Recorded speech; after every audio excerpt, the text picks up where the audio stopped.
आईनी कोड तो अपनी जगह पे, लेकिन ये जो प्रैक्टिस एंड प्रोसीजर कमेटी में जो तब्दीली की गई और जिस तरीके से किया गया उसको तो जस्टिफाई नहीं किया जा सकता ना। वैसे जस्टिफाई करना चाहिए, कानून बना, उस कानून में एक खराबी सामने आ गई। हमारे जजेस को छुट्टियां बड़ी अजीज़ हैं, तो जब कानून कहता है कि जब आपने रिव्यू फाइल कर दिया या अपील आ गई तो उसको 14 दिन में आपने लगाना है। अब वो 14 दिन का टाइम था तो जजेस की छुट्टियां आ गई, उन्होंने कहा तो छुट्टियों पर जा रहे हैं। तो छुट्टियों पर चले गए तो फिर अब ज़ाहिर बात है एक चीज़ अगर पॉज आ जाता है तो जजेस ने के लिए भी जो हलफ है वो आइन और कानून पर अमल दरामद करना है, तो वो छुट्टियों पर चले गए। फिर अब उन्होंने 1.5-2 महीने का टाइम लगा दिया, तो ये खराबी सामने आई, गवर्नमेंट ने उसको अमेंड कर दिया। यह हुकूमत का इख्तियार है। देखें ना, माजी के अंदर तो पीटीआई ने जो तारीख में आज तक किसी हुकूमत इतने ऑर्डिनेंस नहीं लेकर आई जितनी पाकिस्तान तहरीक इंसाफ ले आई है। इस हुकूमत ने तो पहला ऑर्डिनेंस लेकर आई है, इतनी तो होनी चाहिए। और उसके बाद भी जो टाइम है, यानी जो मुकर्ररा मुद्दत है, उस पर पार्लियामेंट में जाएगा, पार्लियामेंट से मंजूरी होगी, एक्ट बनेगा। अब जब इसमें अमेंडमेंट होगी, अब इस मामले में देखें ना, जो पहले मखसूस नशिस्तों वाली बात कर रहे थे, तो आर्टिकल 51 देखें, आर्टिकल 15 बड़ा वाज़ेह है, आर्टिकल 63, आर्टिकल 106, अब इन 3 आर्टिकल्स को सस्पेंड किए बगैर, और आर्टिकल 185, इन 3 आर्टिकल्स को सस्पेंड किए बगैर 187 का इस्तेमाल नहीं हो सकता था जी।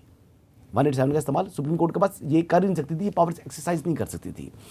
तो जब आप आइन के इन 3-4 आर्टिकल से मुतसादिम फैसला दे रहे हैं, और फिर हमारे कुछ दोस्त, मतलब मेरे, आई रिस्पेक्ट हिम अलॉट, मतलब he is like my brother Saqib Bashir, लेकिन जब इतना समझदार आदमी जब इन आर्टिकल्स की मौजूदगी में उस फैसले का दिफा कर रहा है, तो बताएं कि मैं जो आम आदमी है जिसको कानून का या जो कोर्ट का पता नहीं है, आपने खुद उसका क्या कसूर है? आपने खुद शुरू में गुफ्तगू में कहा कि I love Mansoor Ali Shah, I love Mansoor Shah साहब, लेकिन मंसूर अली शाह ने देखिए मंसूर अली शाह साहब को मुस्तरद कर दिया अमल के जरिए। उन्होंने तो फैसला दिया ना, ये फैसला ही उन्हीं का जो खूबसूरत तहरीर है। देखिए उनका इस फैसले को से तो मैं इतफाक नहीं करता। अच्छा, तो मैं ये कहता हूँ कि ये चीजें कुछ चीजें आइन के आर्टिकल है ना, क्योंकि सुप्रीम कोर्ट कॉन्स्टिट्यूशनल कोर्ट है, वो अपनी पावर्स इनहेरिट करती है सुप्रीम कोर्ट कॉन्स्टिट्यूशन से। साकिब के पास भी कोई दलील होगी ना, जरा उनको सुने कि वो क्या दलील। एक बात तो जिस तरह ये कहा गया कि माजी में वज़ीर आज़म को घर भेज दिया गया और इस किस्म की अदालतें जो है इस्तेमाल हुई, सुप्रीम कोर्ट इस्तेमाल हुई, तो मैं ये समझता हूँ कि जो पार्लियामान है वो सुप्रीम है, और यकीनी तौर पर वहाँ पे भी ऐसा कोई एक्ट नहीं होना चाहिए जहाँ पे पता चले कि पार्लियामान नहीं कोई और जो है वो कर रहा है। और जिस तरह की ड्राफ्ट, जिस तरह का खुफिया किस्म की आइनी कानून साजी करने की कोशिश की जा रही थी, उससे तासुर को अच्छा नहीं जा रहा था। तो इसलिए मेरे ख्याल में पार्लियामान जो पार्लियामेंटेरियंस हैं उस एंगल से भी उनको भी देखना चाहिए कि जो काम सुप्रीम कोर्ट गलत कर रही थी वो यहाँ से भी उस तरह नहीं होना चाहिए। दूसरी जो बात की कि जस्टिस याह्या अफरीदी का नोट है सिद्दीकी साहब ने, जस्टिस याह्या अफरीदी उस फुल कोर्ट में एक जज हैं, इसके अलावा बाकी 2 जजेस का अलग नोट है, 2 जजेस चीफ जस्टिस काजी फाइज साहब, जस्टिस जमाल खान मंदोखेल का अलग नोट है, 8 जजेस जो है वो अलग हैं। अब 8 जजेस जो है वो अक्सरीती फैसला है, वही इंप्लीमेंट होना है, इसमें कोई 2 राय नहीं है। अगर जस्टिस याह्या अफरीदी का ये है कि 187 यहाँ पे इस्तेमाल नहीं होता था, तो 8 कह रहे हैं कि नहीं बनता था, वो भी 8 जज है सुप्रीम कोर्ट के।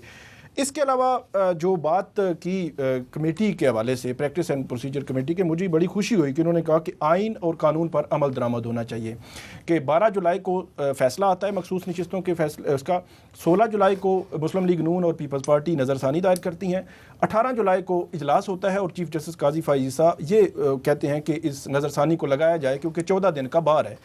तो उससे पहले छुट्टियों का शेड्यूल बन चुका था, जजेस कोई बैरून मुल्क थे, कुछ अंदरूने मुल्क थे, बेंचेस छुट्टियों में कौन से होंगे, ये चीज़ें जो है वो ये शेड्यूल बन चुका था, छुट्टियों का शेड्यूल बन चुका था, छुट्टियों में वो लगाना चाह रहे थे। लेकिन जो 13 जनवरी का फैसला था उसकी नज़रसानी दायर होती है 6 फरवरी को, उस वक्त छुट्टियाँ भी नहीं थी, जज भी सारे मौजूद थे, कोई प्रपोज नहीं किया गया कि 6 फरवरी का जो फैसला है ये इतना हर्ट कर रहा है, इस पर इतना क्रिटिसिज्म हो रहा है कि ये फैसला ही दुरुस्त नहीं। तो नज़रसानी 6 फरवरी को जो दायर हुई वो आज तक ना प्रपोज हुई ना लगी, तो किसने लगानी थी? मतलब मखसूस नशिस्तों में आइन और कानून है, लेकिन जो 6 फरवरी को नज़रसानी दायर हुई है उस नज़रसानी का कोई ख्याल नहीं है।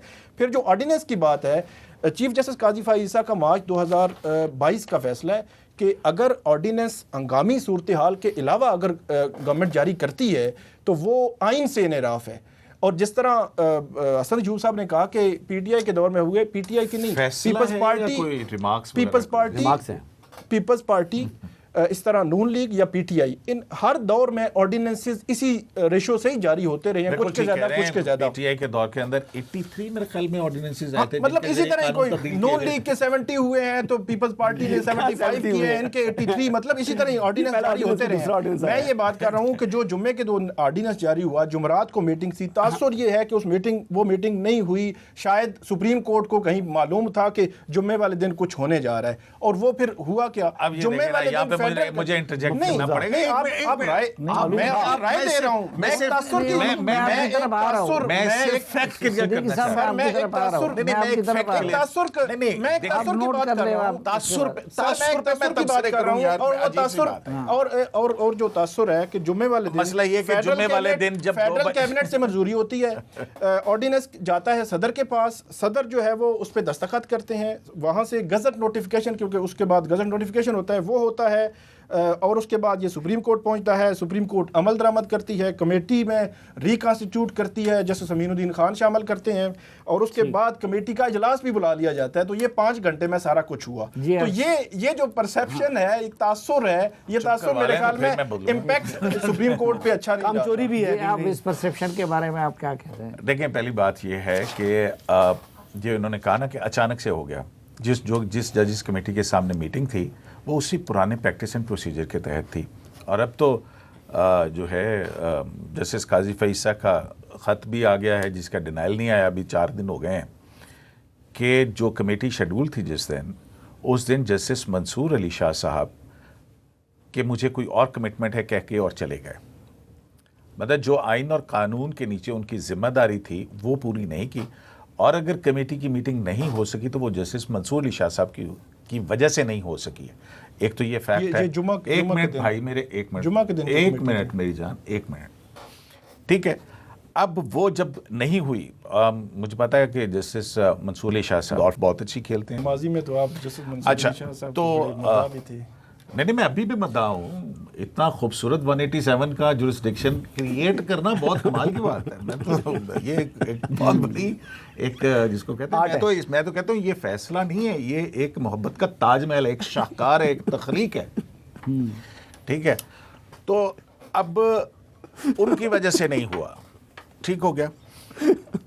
देखें यार, आप नहीं हंसे, देखें मुझे बात कर रहे थे, ठीक है ना। बात यह है कि अगर कोई जज 11 बजे, मतलब ये बैठ नहीं सकते। प्रैक्टिस एंड प्रोसीजर की जिस कमेटी की ये बात कर रहे हैं ना, उसी प्रैक्टिस एंड प्रोसीजर के अंदर लिखा है कि 14 दिन के अंदर रिव्यू लगना अर्जेंट केसेस का लाजिम है। एक मिनट ठहर जा यार, ये कानून की कमांड है, ठीक है, और वो रूल्स को फोकियत दे रहे हैं कि हमारे यहाँ छुट्टियां हो चुकी हैं, कानून पर रूल्स को फोकियत दे रहे हैं। अच्छा, दूसरी एक और बात, एक तो आप उस कानून को लागू नहीं कर रहे हैं जिस कानून का ये आज सहारा लेके वो जो है कह रहे हैं कि जनाब हमने मास्टर ऑफ द रोल एक फिक्रा कि चीफ जस्टिस के इख्तियार स्ट्रक्चर्ड होने चाहिए, हम भी ये सब कहते हैं। एक तरफ चीफ जस्टिस को आमिर नहीं होना चाहिए, दूसरी तरफ चीफ जस्टिस को मुअत्तल भी नहीं करने की इजाजत देनी चाहिए। 2 जज साहब, सिर्फ एक बात, सिर्फ सर, एक तो प्रैक्टिस एंड जो ऑर्डिनेंस आया इस पे जस्टिस मंसूर अली शाह साहब ने ये तजवीज़ दी कि फुल कोर्ट बुला ली जाए, तो मेरे ख्याल में फुल कोर्ट बुलाने में हर्ज नहीं। दूसरी बात, जस्टिस मुनीब अख्तर के इंतजामी साइड पे